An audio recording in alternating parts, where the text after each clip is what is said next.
चलिए आज हम बात करेंगे इलुस्ट्रेशन नंबर 3 पर। बोला हुआ है कि enter the following transaction in the cash book with discount cash and bank column. ध्यान से इस चीज को समझना कि जो हमको जो यहाँ पर जो क्वेश्चन सॉल्व करना है, ये हमको ट्रिपल कॉलम कैश बुक के बारे में बात हो रही है। ट्रिपल कॉलम कैश बुक कैसे मुझको पता चल रहा है कि एक कॉलम तो डिस्काउंट का है, एक कॉलम कैश का है और एक कॉलम बैंक का है। तो इसको जब मैं सॉल्व करने की बात कर रहा हूँ तो ट्रिपल कॉलम कैश बुक की मैं बात कर रहा हूँ। ठीक है, बोला गया enter the following transaction in the cash book with discount cash and bank column. तो सबसे पहला काम जो मुझको करना है, सबसे पहले मुझको क्या करना है कि इसका फॉर्मेट तैयार कर लेना है। सबसे पहले मुझे इसका क्या करना है, फॉर्मेट तैयार कर लेना है। तो फॉर्मेट कुछ इस तरीके का है। अगर यहाँ पर साफ दिख रहा है तो ठीक है, अगर नहीं दिख रहा है तो आप बुक में देखना, सॉल्यूशन नंबर 3 में को मैं डिस्कस कर।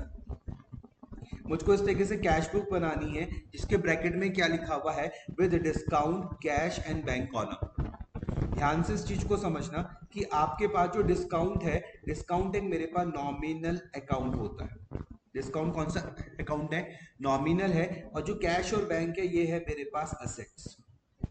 क्लियर, डिस्काउंट जो है वो है मेरे पास नॉमिनल अकाउंट, और जो कैश और बैंक है ये मेरे पास क्या है, असेट है।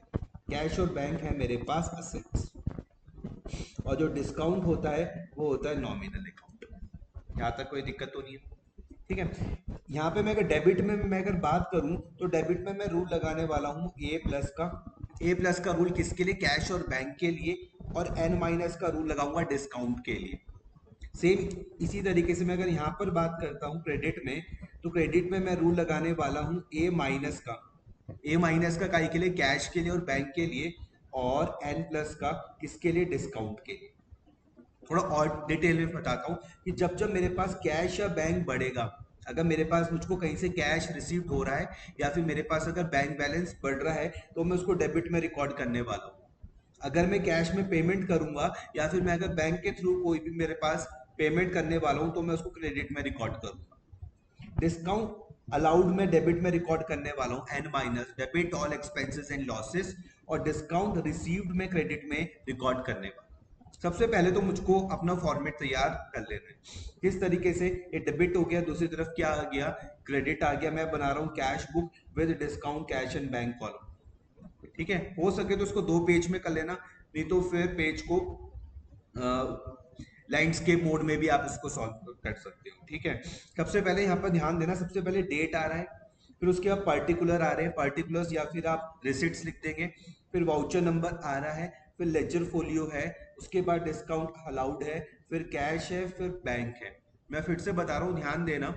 डेबिट में मैं बात कर रहा हूँ तो सबसे पहले भैया डेट है, फिर पर्टिकुलर में रिसिट्स है, देन फिर वाउचर नंबर है, फिर लेजर फोलियो है, फिर डिस्काउंट अलाउड है, फिर कैश है, देन बैंक है।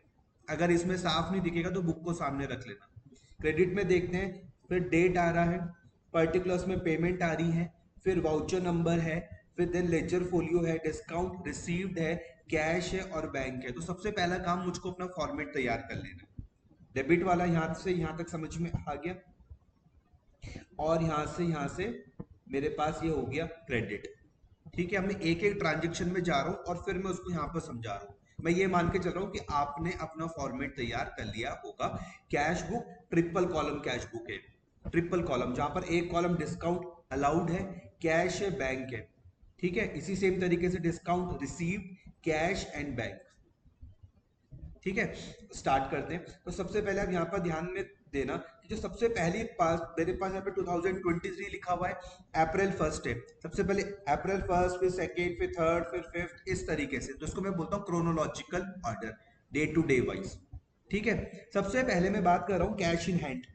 सबसे पहले कैश इन हैंड के बारे में आपको यहाँ पर दिख रहा है, कैश इन हैंड और बैंक ओवरड्राफ्ट। एक चीज में फोकस करना, यही दोनों आपके पास क्या, ओपनिंग बैलेंस है। ओपनिंग बैलेंस है, मतलब अप्रैल 1 को मेरे पास जो कैश इन हैंड है वो कितने रुपए, 6200 का मेरे पास कैश इन हैंड है। 1 अप्रैल 2023 को जो मेरे पास कैश इन हैंड है वो 6200 का है। क्लियर हो रही है बात या नहीं आ रही? सेम इसी तरीके से जो बैंक ओडी है, याद रखना बैंक ओवरड्राफ्ट मतलब होता है लियाबिलिटी। बैंक ओवरड्राफ्ट का मतलब क्या है? लायबिलिटी की जितनी मेरी बैंक में लिमिट सेट थी मैंने उससे ज्यादा पैसा विड्रू कर दिया, तो ये मेरे पास क्या हो गई? लायबिलिटी हो गई 18,500 की। मैं फिर से बता रहा हूं, कैश इन हैंड है मेरे पास ओपनिंग बैलेंस कितना? 6200 का। और जो बैंक ओडी है ये मेरे पास क्या है? लायबिलिटी है कि मैंने अपनी लिमिट से ज्यादा विड्रू कर दिया है। क्लियर? तो मैं कैश इन हैंड को किस तरीके से दिखा रहा हूं, ध्यान से देखना। सॉल्यूशन में आ जाओ। सॉल्यूशन में मैं दिखा रहा हूं इसको कैसे, टू बैलेंस ब्रॉट डाउन करके। बुक सामने रख लेना, 2023 April 1 to balance brought down, और ये मैंने यहाँ पे कैश में लिख दिया 6200। आ रहा है समझ में? To balance brought down cash में मैंने लिख दिया 6200। April 2023 April 1 to balance brought down 6200। और याद रखना है जो टू बैलेंस ब्रॉट डाउन है ये असेट्स का ओपनिंग बैलेंस दिखाने का तरीका है। टू बैलेंस ब्रॉट डाउन कोई भी असेट होगा तो उसका ओपनिंग बैलेंस में इसी तरीके से दिखाता हूं, to balance brought down. Cash भी मेरे पास क्या है? असेट है, उसको मैं दिखाऊंगा टू बैलेंस ब्रॉट डाउन 6200। ठीक है? अगर एक बात अब यहाँ पे ये समझना कि मान लेते हैं अगर मेरे बैंक में भी कुछ पैसे होते, एग्जाम्पल के तौर पर अगर मेरे बैंक में भी मान लेते 100 रुपीज होते, तो मैं यहाँ लिखता टू बैलेंस ब्रॉट डाउन और यहाँ पर मैं लिख देता 100। क्लियर हो रही है बात? जो मेरे पास कैश है 6200, मैंने क्या लिख दिया? To balance brought down. अगर मैंने कहा मेरे पास बैंक में भी कुछ पैसा होता, मैं लिख देता टू बैलेंस ब्रॉट डाउन यहाँ पर 100। लेकिन अभी क्या है? बैंक ओवरड्राफ्ट है, तो मुझको बाय बैलेंस ब्रॉट डाउन लिखना पड़ रहा है 18,500। यहाँ पे मेरे पास एल प्लस का रूल लगा लियाबिलिटी का, एल प्लस का रूल लगा मेरे पास लियाबिलिटी का। बाय बैलेंस ब्रॉट डाउन किसके लिए यूज हो रहा है? लियाबिलिटी के लिए। टू बैलेंस ब्रॉट डाउन किसके लिए यूज हो रहा है? असेट्स के लिए। मेरे हिसाब से पहली वाली बात आपको यहाँ पर समझ में आई होगी। टू बैलेंस ब्रॉट डाउन 6200 और by balance brought down 18,500। Clear? मैं फिर से बता रहा हूं, टू बैलेंस ब्रॉट डाउन किसके लिए यूज हो रहा है? असेट्स के लिए। टू बैलेंस ब्रॉट डाउन किसके लिए मैं इस्तेमाल कर रहा हूं? 6200 असेट के लिए। और बाय बैलेंस ब्रॉट डाउन किसके लिए? लायबिलिटी के लिए। 18,500 मतलब मेरे पास अभी नेगेटिव बैलेंस है बैंक में। ठीक है? बैंक ओडी मतलब आप समझ रहे हो ना? बैंक ओवरड्राफ्ट मतलब कि आप, ये है मेरे पास लायबिलिटी। एग्जाम्पल के तौर पर मैंने कहा कि मेरी बैंक के साथ कुछ लिमिट थी और उस लिमिट से मैंने 18,500 रुपीज ज्यादा विड्रू कर दिए, तो इसलिए क्या क्रिएट हो गई? लायबिलिटी क्रिएट हो गई, जिसको दिखाने का तरीका है बाय बैलेंस ब्रॉट डाउन। तो पहले पॉइंट में कोई दिक्कत नहीं आनी चाहिए। क्लियर? आगे बढ़ते हैं। उसके बाद ये मेरे पास पहली वाली ट्रांजेक्शन तो हो गई कंप्लीट। ठीक है, अब मैं आता हूं सेकंड वाली ट्रांजेक्शन पर। सेकंड वाली है, receive the cheque from Hari and paid into bank on the same day. ध्यान से इस चीज को समझना कि मुझको एक चेक मिला। मुझको क्या मिला? चेक मिला। किससे? हरी से मिला। और उसको मैंने सेम डे पर बैंक में जमा कर दिया। ये दोनों ट्रांजेक्शन में कर चुका हूं। 6200 की भी बात कर चुका हूं, 18,500 पर भी मैं बात कर चुका हूं। अब मैं क्रोनोलॉजिकल ऑर्डर पर अप्रैल 2 पर आ रहा हूं। अप्रैल 2 पर यहां पर मैं बात कर रहा हूं कि मुझको एक चेक मिला हरी से और मैंने उसको सेम डे पर बैंक में जमा कर दिया 1300। क्लियर हुआ? तो आज ही के डे पर मेरा बैंक बैलेंस क्या हो जाएगा? बढ़ जाएगा, ए प्लस हो जाएगा। इतनी बात समझ में आ रही है या नहीं आ रही? आज ही के डे पर सबसे पहले मेरा बैंक बैलेंस बढ़ जाएगा। तो लिखने का तरीका क्या है? सबसे पहले हम डेट लिखेंगे, उसके बाद हम अमाउंट लिखेंगे। याद रखना, सबसे पहले डेट फिर अमाउंट, सबसे पहले डेट फिर अमाउंट। सॉल्यूशन पे आ जाओ। सॉल्यूशन में ध्यान देना, सबसे पहले मैंने यहाँ पे अप्रैल 2 लिख दिया। अगर इसमें साफ नहीं दिख रहा है तो आप बुक में देख सकते हो। सबसे पहले मैंने यहाँ पे अप्रैल 2 लिख दिया। अमाउंट देखो यहाँ पे मैंने बैंक में 1300 लिख दिया है। अमाउंट देखो मैंने यहाँ पे बैंक में 1300 लिख दिया, क्योंकि ए प्लस हो रहा है। असेट क्या हो रहे हैं मेरे पास? बढ़ रहे हैं। और यहाँ पे मैंने लिख दिया टू हरी। आ रही है समझ में?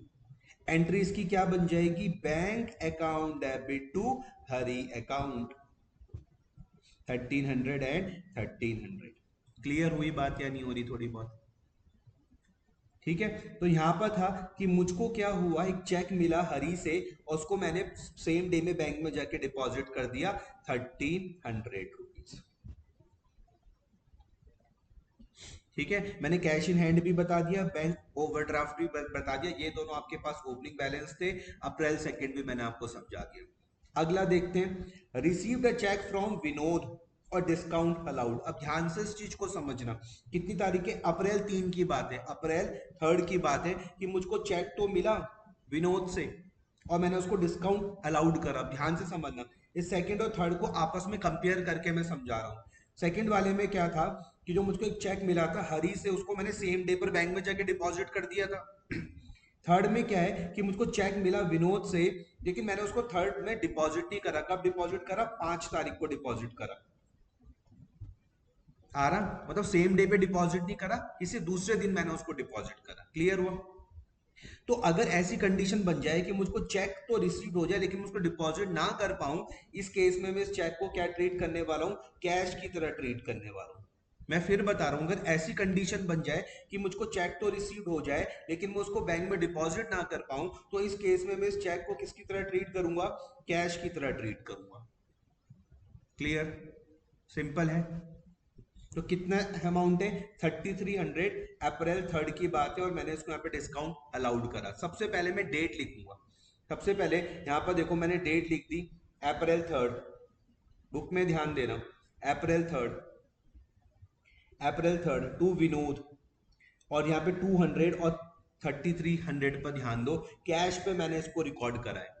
ये देखो 3300 मैंने कैश में रिकॉर्ड करा। मैंने क्या रीजनिंग दी कि अगर चेक मुझको रिसीव हो जाए लेकिन मैं उसको सेम डे पे डिपॉजिट ना कर पाऊं, तो मैं चेक को कैश की तरह ट्रीट करूंगा। क्लियर हो रही है बात या नहीं हो रही? 3300 मैंने कैश में रिकॉर्ड कर दिया, 200 का डिस्काउंट अलाउड था और यहाँ पे टू विनोद आ गया। ठीक है, सिंपल। आगे बढ़ते हैं। उसके बाद मैंने अप्रैल 3 तक करवा लिया। मैं 5th में आ जाऊं, चेक रिसीव फ्रॉम विनोद, जो इससे पहले जो मुझको विनोद का चेक मिला था उसको मैं डिपॉजिट कर रहा हूं बैंक में। तो अब इसको कुछ इस तरीके से समझो कि जब मुझको चेक मिला था ना, जब मुझको चेक मिला और मैं उसको सेम डे में जमा नहीं कर पाया, तो मैंने कैश ट्रीट करा। तो मैंने लिख दिया था cash account debit to Vinod, 3300 and 3300, यही लिख दिया था ना, विनोद से ही मिला था ना। हाँ जी, विनोद से ही मिला था। ठीक है, और मैंने उसको डिस्काउंट भी दिया था। तो पूरी एंट्री क्या बनी होगी, पूरी एंट्री मेरी कुछ इस तरीके से बनी होगी। यहां पर आ जाएगा डिस्काउंट अलाउड। क्लियर हो रही है बात या नहीं हो रही? डिस्काउंट अलाउड में एन माइनस का रूल लग जाएगा, कैश में ए प्लस का रूल, इसमें ए माइनस का रूल। 3300 और जो मैंने डिस्काउंट दिया था वो 200 का दिया था, तो जो टोटल मेरे पास यहाँ पर बन जाएगा वो बन जाएगा 3500। क्लियर हो रही है बात? डिस्काउंट अलाउड 200 रुपए का था ये। आ रही है? सिंपल है। अब जब मैं इस चेक को जब मैं बैंक में जमा करूंगा, तो उस टाइम ये कॉन्ट्रा बन जाएगी। उस टाइम एंट्री क्या बन जाएगी, उस टाइम ये बन जाएगी आपके पास कॉन्ट्रा एंट्री। कब? जिस टाइम मैं क्या करूंगा, डिपॉजिट करूंगा। जिस टाइम मैं इसको बैंक में क्या करने वाला हूं, डिपॉजिट करने वाला हूं, उस टाइम ये मेरे पास क्या बन जाएगी, कॉन्ट्रा एंट्री बन जाएगी।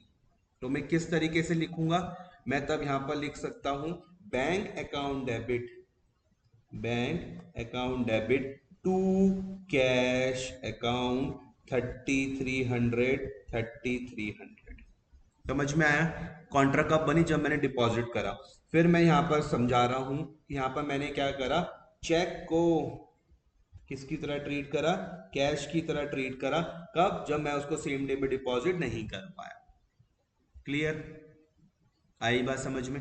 अब आप यहां पर आ जाओ, एक बार सॉल्यूशन में देखो। ये 5th वाली, ये कॉन्ट्रा देखो किस तरीके से बन रही है। कॉन्ट्रा समझ रहे हो ना, जहां पर कैश और बैंक दोनों आते हैं। ठीक है, तो यहाँ पे देखो मेरा बैंक बैलेंस बढ़ जाएगा। अप्रैल 5 में ध्यान देना, अगर इसमें साफ नहीं दिख रहा तो आप बुक में देख सकते हो। ये कॉन्ट्रा समझ पा रहे हो? 3300 से मेरा बैंक बढ़ गया, 3300 से मेरे पास बैंक बढ़ गया। यहाँ पे मैंने टू कैश लिख दिया है, देखो कॉन्ट्रा। क्लियर हो रही है? और आप बैंक में आ जाओ, ये यहाँ से मेरे पास कैश क्या हो जाएगा, कम हो जाएगा। यहाँ से देखो मेरे पास कैश क्या हो गया, कम हो गया, 5वीं तारीख का देख लो। क्लियर हुई बात? थोड़ी बहुत बात समझ में आई? ठीक है, आगे बढ़ते हैं फिर। अप्रैल 5 के बाद मैं लिख रहा हूं, अप्रैल 5 में एक और ट्रांजेक्शन है, purchase goods and paid by cheque. मैंने गुड्स परचेज करो, मैंने चेक से पेमेंट करी तो यहाँ पे बैंक मेरा 20,000 से कम हो जाएगा, और मैंने फ्रेट पे करे कैश में तो 250 से मेरे पास कैश कम हो जाएगा 5 तारीख में। तो मैं ए माइनस में पहुंच जाता हूँ। ए माइनस क्रेडिट वाली साइड पे बुक में देख लेना, आपके बाय परचेजेस समझ में आ जाएगा। 20,000 से मेरे पास बैंक कम हो रहा है, बाय परचेजेस समझ में आ जाएगा, 20,000 से बैंक कम हो रहा है। और फ्रेट में देखो तो आप जब फ्रेट में ध्यान दोगे तो 250 से आपके पास ये कैश कम हो रहा है। क्लियर हो रही है बात या नहीं हो रही है? क्योंकि यहाँ पे क्वेश्चन में साफ साफ लिखा हुआ है कि जब हमने गुड्स परचेज करूंगा मैं तो मेरे पास से बैंक बैलेंस कम हो जाएगा, क्योंकि मैंने चेक से पेमेंट करी 20,000 की, मैंने फ्रेट पे करा कैश, कैश में तो 250 मेरे पास कैश कम हो जाएगा। क्लियर? आगे बढ़ते हैं। सिक्स्थ में देखो, सोल्ड गुड्स फॉर कैश, मैंने क्या करा, गुड्स सोल्ड करे, एंट्री हो जाएगी cash account debit to sales account. Cash यहाँ पे मेरे पास क्या हो जाएगा, बढ़ जाएगा, कितना, 12,220 6 तारीख में। सबसे पहले मैं डेट लिखने वाला हूँ 6 तारीख में। देखो यहाँ पर ध्यान देना, ये 6 तारीख दिख रही है, टू सेल्स 12,220। देखो मेरे पास कैश में दिख रहा है, कैश मेरे पास बढ़ रहा है, दिख रहा है 12,200। यहाँ पे मैंने लिख दिया टू सेल्स। सिंपल है, कोई दिक्कत? आगे, और फिर सेम एंट्री रिपीट हो रही है। देखो ये सिक्स में और एट में दोनों सेम है, sold goods for cash, sold goods for cash. एक में 12,220 था, दूसरे में 16,000 था। तो सॉल्यूशन में देख लो आप, ये आपको 12,000 भी समझ में आ गया होगा और ये 16,000 भी आपको यहाँ पे समझ में आ गया होगा। दोनों में ए प्लस का ही रूल लग रहा है, कैश मेरे पास बढ़ रहा है। अब नाइन्थ में देखना, सेल प्रोसीड ऑफ अप्रैल 8, कौन सा, ये वाली के बारे में बात हो रही है। अप्रैल 8 वाली डेट मेरी ये है, अप्रैल 8। ठीक है, बोल रहे कि सेल प्रोसीड ऑफ अप्रैल 8, इसको मैंने बैंक में डिपॉजिट किया, तो ये भी मेरे पास कौन सी बन जाएगी, कॉन्ट्रा एंट्री बन जाएगी। क्लियर हो रहा? ये कौन सी बन जाएगी मेरे पास, कॉन्ट्रा एंट्री।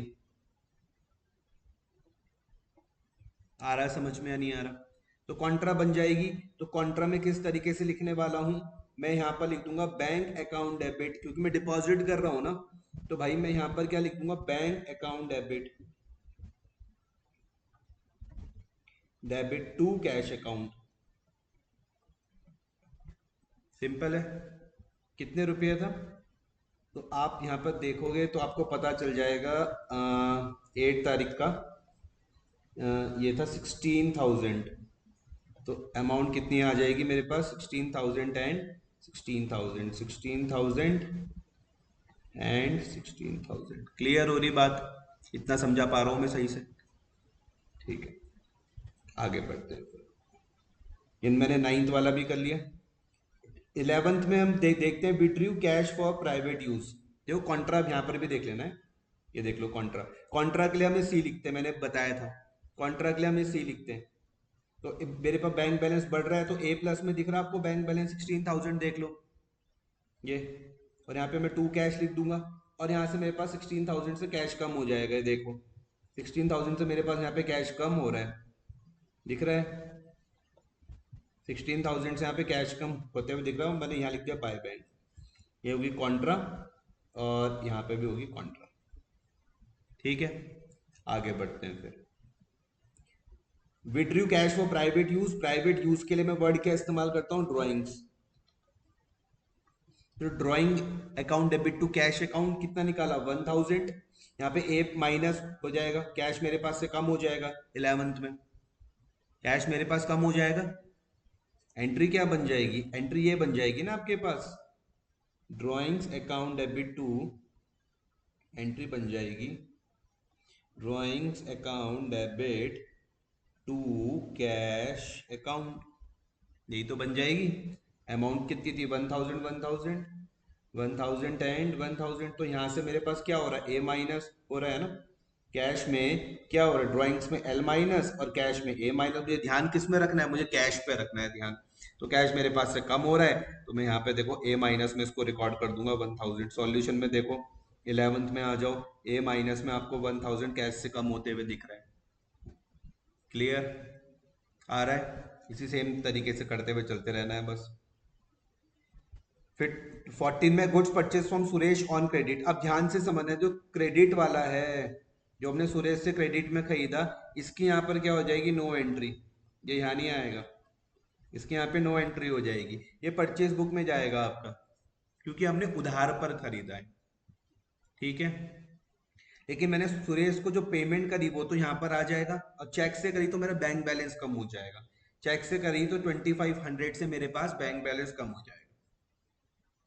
कम होने का मतलब क्रेडिट में मैं दिखाऊंगा ए माइनस में, तो देखो यहाँ पर फोकस करो, ये सुरेश वाले पर, सुरेश 2500, ये बाय सुरेश 2500, एक छूट गई क्या एंट्री, कोई एक एंट्री शायद कोई छूट गई, चेक, अच्छा ये रही, withdrew by cheque for private use 5000, ये चेक था तो इससे बैंक बैलेंस कम हो जाएगा, चेक से क्या हो जाएगा, बैंक बैलेंस कम हो जाएगा, और कैश से मेरे पास कैश कम हो जाएगा, ये आपको पता ही है, इतने में कोई दिक्कत तो नहीं है।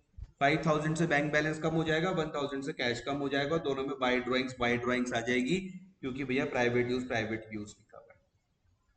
ठीक है, फिर 17 में देखते हैं, received a cheque from Ajay not bank, मुझे मिल तो गया लेकिन मैंने उसको बैंक नहीं करा, मतलब भाई मैंने जमा नहीं करा, तो सेम, जब मैं जमा नहीं करता तो मैं चेक को कैश की तरह ट्रीट करता हूँ, जो मैंने पहले से कहा था सेम वही चीज यहाँ पर आ जाएगी।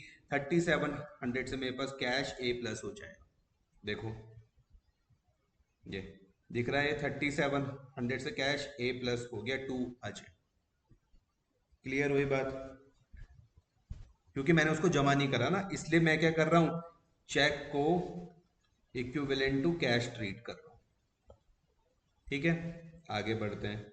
अब ये 20 वाले में जो मुझको चेक मिला था अजय से, एंडोर्स कर दिया मैंने, किसको दे दिया, विजय को दे दिया, तो चेक को मैंने क्या ट्रीट करा था, कैश, तो कैश में ही मैं क्या करूंगा, कम करने वाला हूँ 3700। तो देखो ये 3700 आपको यहाँ पे कैश से ए माइनस होते हुए दिख रहा है, दिख रहा है ये कैश में, देखो अपनी बुक में, ये कैश में आपको 3700 ए माइनस होते हुए दिख रहा है, नाम आ जाएगा विजय का, बाय विजय, जर्नल याद हो ना, Vijay account debit to cash account. ठीक है, आगे उसके बाद received a cheque from Mahesh and deposited it into the bank 2700 का, देखो अब ये क्या हुआ, चेक मेरा मैंने सेम डे में जाके जमा कर दिया, तो इसकी मैं जनरल क्या करने वाला हूं, तो इसकी जो जनरल होएगी वो क्या हो जाएगी, क्योंकि सेम डे पर ही जमा है, हो रहा है, तो इसकी जनरल बड़ी सिंपल होने वाली है, मैं लिखूंगा बैंक अकाउंट डेबिट टू, किससे मिला था, bank account debit to Mahesh से मिला, और मैंने सेम डे में जमा कर दिया, तो bank account debit to Mahesh, कितने का था, 2700 एंड 2700। क्लियर, आ रही है बात समझ में या नहीं आ रही है, तो अप्रैल 22 पर ही मेरा बैंक ए प्लस हो जाएगा, अप्रैल 22 पर ही मेरा जो बैंक है वो ए प्लस हो जाएगा, टू महेश 2700। क्लियर हो रही है, आ रहा अब थोड़ा बहुत समझ में, आगे बढ़ता हूं मैं। अब है 24 में, देखो रिसीव्ड, ये मुझको कैश मिला 1000 का, चेक मिला 1200 का कैश सेल्स, हमने कैश सेल्स करी जहां पे मुझको कैश मिला 1000 और चेक मिला था 1200 का कैश सेल्स के लिए, लेकिन मैं नीचे देखता हूँ कि यहाँ पे कहीं जमा करने की है एंट्री, मैं नीचे देखूं जरा, ये जो मुझको चेक मिला क्या है, इसकी कहीं जमा करने की है एंट्री, पेड इनटू बैंक हो गया, received a cheque from Prem and send it into the bank immediately, bank notified Kishore deposit directly, नहीं। अब यहाँ पे ध्यान से इस चीज को समझना, ये बड़ा इंपॉर्टेंट पॉइंट है, यहाँ पर मैं क्या समझा रहा हूँ आपको, 24 में ध्यान से समझो, ये कैश तक तो कोई दिक्कत नहीं आएगी आपको, ये रिसीव्ड कैश ₹1000 तक कोई दिक्कत नहीं है, आपको पता है कि भैया मैंने सेल्स करी थी कैश सेल्स, तो 1000 से मेरा ए प्लस हो जाएगा।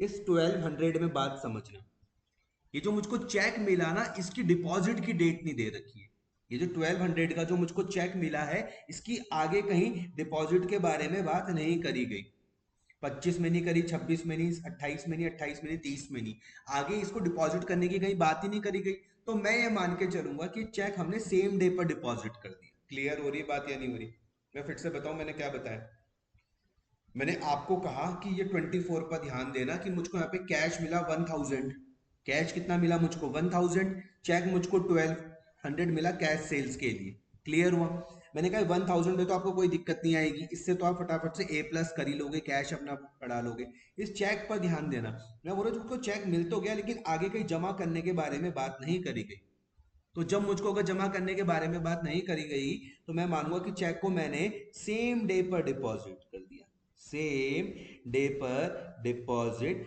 कर दिया। क्लियर हो रही है बात या नहीं हो रही? आ रही है समझ में?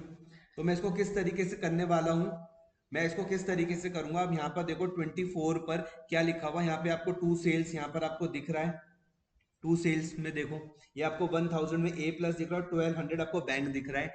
नोट नंबर 3 पर आ जाओ, तो नोट नंबर 3 आपकी बुक में क्या लिखा हुआ देखो, नोट नंबर 3 आपकी बुक में क्या लिखा हुआ है, it is not mention in the question as to when the cheque received on 24 April for rupees 1200 was deposited into bank. इसमें नहीं दिख रहा तो बुक सामने रखो। Hence, it will be assumed that the check was deposited on the same day. तो हम क्या मान के चलेंगे कि वो सेम डे पर ही डिपॉजिट हुआ है, एंड दस will be recorded on the debit side of the bank column on the same day. Clear हुई बात या नहीं हो रही? इतनी बात समझ में आ रही है नहीं आ रही? कठिन तो नहीं है? ठीक है। अब पेड इनटू बैंक, तो कॉन्ट्रा हो गई। पेड इनटू बैंक हमने क्या करा, बैंक में हमने पैसा जमा करा।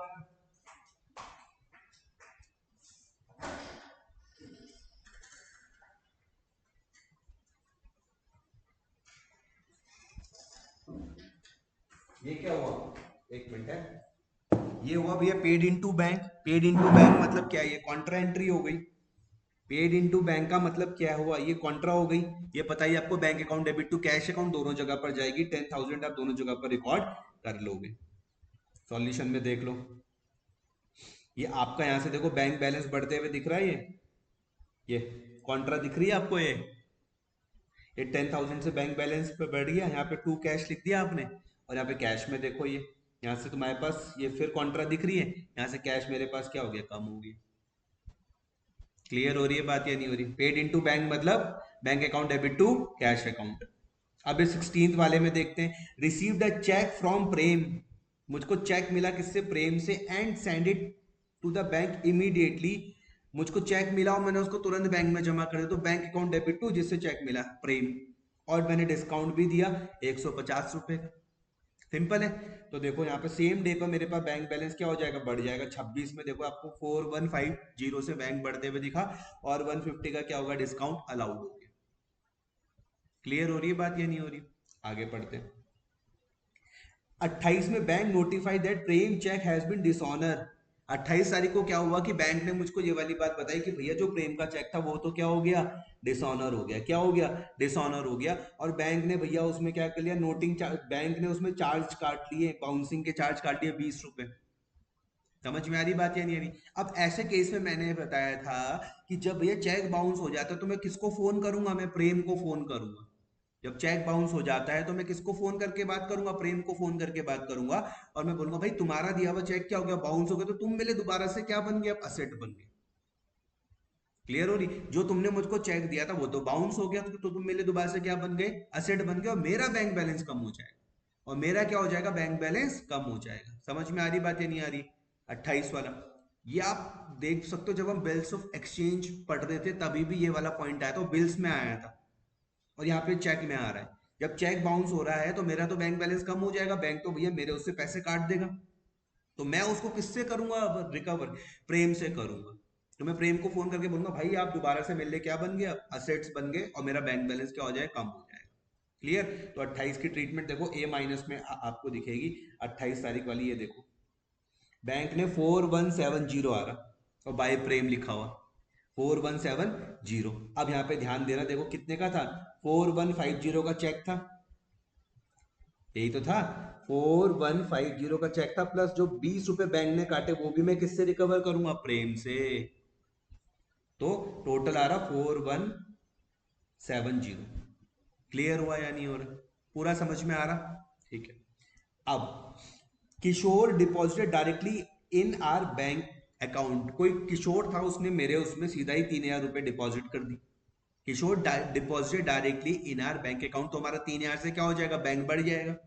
3000 से हमारा बैंक क्या हो जाएगा, भाई बढ़ जाएगा। तो ए प्लस में मैं 3000 को यहाँ पे शो कर दूंगा। 28 में देख लो 3000 ए प्लस में आ रहा, आ रहा। और लास्ट है, लास्ट में देखो बैंक ने चार्ज करे 60 फॉर बैंक चार्जेस के तौर पर काटे, मतलब यहां से मेरा ए माइनस हो जाएगा, एंड इंटरेस्ट ऑन ओवरड्राफ्ट के भी काटे। ओवरड्राफ्ट मैंने स्टार्टिंग में बताया था क्या होता है भैया, लायबिलिटी, उसके भी बैंक ने 720 रुपए काटे। तो 720 रुपए से भी कम हुआ, 60 रुपए से भी कम हुआ, तो इन दोनों से मेरा बैंक बैलेंस ए माइनस हो जाएगा। ये देख लो यहाँ पर भैया, यहाँ पर ध्यान देना, 30 में by bank charges a minus 60 दिख रहा, और by interest on OD overdraft 720। तो इस तरीके से मैंने आपको सारी की सारी ट्रांजेक्शन आपके साथ डिस्कस कर ली। क्लियर? अब हमको क्या करना है, ध्यान से इस चीज को समझना, सब एक जगह पे ध्यान दो। सबसे पहले आप डिस्काउंट पर ध्यान दो, सबसे पहले आप डिस्काउंट पर ध्यान दो। डिस्काउंट अलाउड का टोटल कर लो, डिस्काउंट अलाउड का टोटल कर लो और यहाँ पर लिख दो बस 350। इसका बैलेंस मत बचाना, ये नॉमिनल अकाउंट है, इसका बैलेंस नहीं बचेगा, बस टोटल करो और यहाँ पर लिख दो, टोटल करो और यहाँ पर लिख दो। सेम इसी तरीके से रिसीट्स का भी टोटल करो और यहाँ पर लिख दो। फिलहाल कोई डिस्काउंट रिसीव्ड है नहीं, तो नहीं है तो छोड़ो। अब आया समझ? अब कैश में ध्यान देना, कैश में जब मैं डेबिट में बात कर रहा हूँ, डेबिट का टोटल करो, कैश का डेबिट का टोटल करो, और इस तरीके से टोटल रिसिप्ट्स लिखो, एक सिंगल सिंगल लाइन खींची भी है, टोटल रिसिप्ट्स 42420। समझ में आ रहा? Total receipts 42420। बैंक का भी इसी सेम तरीके से आप टोटल करोगे, कैश का भी टोटल कर लिया, बैंक का भी टोटल कर लिया, लिख दिया यहाँ पे टोटल रिसिप्ट्स, ए प्लस वाली साइड है ना ये, और इस तरफ ए माइनस में आ जाओ, टोटल पेमेंट, कैश का टोटल कर लो, बैंक का टोटल कर लो, कैश का टोटल कर लो, बैंक का टोटल कर लो, ए माइनस में रिकॉर्ड कर लो, कोई दिक्कत तो नहीं है? आ रही बात समझ में? पक्का? अब सिर्फ कैश में ध्यान देना, कैश का डेबिट क्रेडिट दोनों देखना है, कैश का डेबिट क्रेडिट दोनों देखना है, कैश का डेबिट क्रेडिट दोनों देखना है। क्लियर? सिर्फ कैश में ध्यान दो, बाकी सब चीजें छोड़ दो। कैश का रिसिप्ट है 42420, कैश का रिसिप्ट है 42420, कैश का रिसिप्ट है 42420 दिख रहा है, और कैश की जो पेमेंट है वो है 34250, 34250। मैं फिर बोल रहा हूँ, सिर्फ कैश में ध्यान दो, बाकी सब कुछ छोड़ दो, कैश में ध्यान दो, बाकी सब कुछ छोड़ दो। कैश का रिसीट है 42420 और कैश की पेमेंट है 34250, 34250। समझ में आ रहा? इन दोनों में से बड़ा कौन सा है? 42420, इसको दोनों तरफ लिख दो, 42420 यहाँ पर भी, 42420 यहाँ पर भी, थोड़ा स्पेस छोड़ के। क्लियर हो रहा? और बड़ी वाली साइड में से छोटी वाली को माइनस कर दो, 42420 में से 34250 को माइनस कर दो, 42420 में से 3520 को माइनस कर दो। ये बच गया आपके पास बाय बैलेंस कैरी डाउन, या आप छोटी वाली साइड पर लिखोगे बाय बैलेंस कैरी डाउन। मैं 4 बार बताऊंगा, ध्यान से समझना। बाय बैलेंस कैरी डाउन कौन सा बैलेंस है? डेबिट बैलेंस है। कौन सा बैलेंस है? डेबिट बैलेंस है। याद रखना, कौन सा बैलेंस है? Debit balance. ये बता रहा कि अभी मेरे पास 8170 बैलेंस है कैश में, 8170 बैलेंस है कैश में, कोई दिक्कत तो नहीं है? आ रहा है समझ में? सेम यही कहानी है बैंक के साथ करो, सिर्फ बैंक में ध्यान देना, बाकी सबको छोड़ दो। बैंक का जो रिसिप्ट है वो 41650 है, बैंक का रिसिप्ट है 41650, मेरे पास 41650 आए, लेकिन मैंने पेमेंट ज्यादा कर रखी है 50950, 50950। क्लियर? जो साइड बड़ी में उसको दोनों तरफ लिखूंगा, जो साइड बड़ी में उसको दोनों तरफ लिखूंगा, 50950 यहाँ भी आ रहा, 50950 यहाँ पर भी आ रहा। समझ में आया? आ रहा समझ में? मैंने पेमेंट ज्यादा कर रखी है, पेमेंट मैंने ज्यादा कर रखी है, देखो 50950 पेमेंट मैंने ज्यादा कर रखी, पैसा मेरे पास कम आ रखा है। जो साइड बड़ी उसको दोनों तरफ लिखो, बड़ी वाली में से छोटे को माइनस कर दो, और बैलेंस हमेशा छोटी वाली साइड पर आएगा, to balance carry down. Clear हुआ? टू बैलेंस कैरी डाउन, ये किसका बैलेंस है? ये लिएबिलिटी का बैलेंस है। टू बैलेंस कैरी डाउन किसका बैलेंस है? लिएबिलिटी का बैलेंस है। कौन सा बैलेंस है? ये क्रेडिट बैलेंस है। कौन सा बैलेंस है? ये क्रेडिट बैलेंस है। यहाँ पे कौन सा था? ये डेबिट था। ये मुझको क्या बता रहा है कि अभी मैंने बैंक के 9300 रुपीज ओडी हैं, देने हैं, मैंने बैंक के 9300 रुपीज देने हैं, मैंने बैंक के 9300 रुपीज देने हैं। क्लियर हुआ? ठीक है, तो जो इस महीने का क्लोजिंग बैलेंस था वो अगले महीने का ओपनिंग बन जाएगा। ये देखो यहाँ पे by balance carry down closing था, अगले महीने का 1 तारीख का ओपनिंग बन गया सेम। ये यहाँ पर क्लोजिंग था, अगले महीने का ओपनिंग बन गया, देखो ये यहाँ पर क्लोजिंग था, अगले महीने का ओपनिंग बन गया, कोई दिक्कत तो नहीं है? सेम ये यहाँ पर क्लोजिंग था बैंक का, देखो टू बैलेंस कैरी डाउन, ये यहाँ पर क्लोजिंग था या नहीं था? अगले महीने का ओपनिंग बन गया। आई बात समझ में? तो जिस तरीके से समझाया वैसे ही करो। कोई डाउट आते तो उसको हम नेक्स्ट क्लास में देखते हैं, ठीक है? तब तो ta ta bye bye, good night.